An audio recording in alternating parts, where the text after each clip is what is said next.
Hello.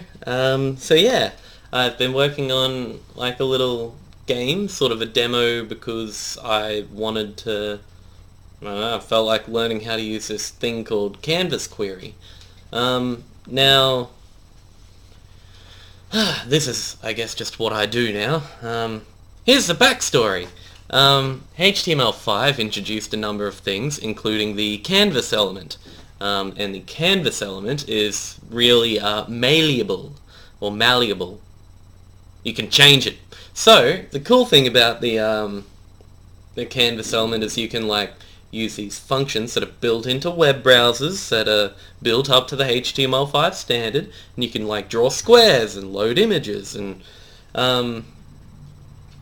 scale things. So because you can draw things and draw images and stuff to it, everyone sort of jumped on board and tried to make it better, tried to see how they could interact with it with things like JavaScript. So what people would do is they would have to hard code a loop which tries to play 60 times a second, and this is how every game and every program works, really. You create some kind of loop, so while program is not exited, do the program. So that's like programming 101. Is generally every program has a loop, unless you have a program just to do one thing, and that's usually a fairly two-dimensional or one-dimensional program. I'm getting a bit out of the scope of the video, but with this JavaScript thing, it's kind of a pain to make a function call itself every 60th of a second, and sometimes it gets a bit out of sync or whatever. So if you have you can't do it precisely. Sometimes your browser's slow and you can't really fix it easily.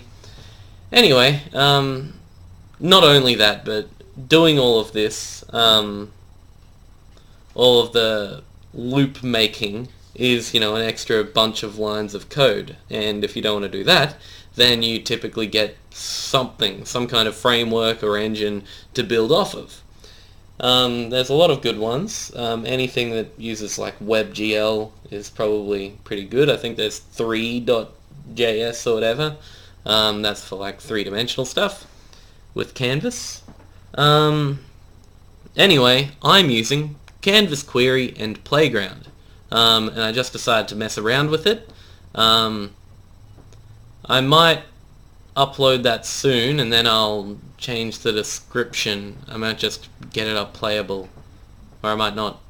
Anyway, without making any promises, I've made a little game with it, and it's something that I've wanted to make for a while, but I didn't want to screw around with Unity.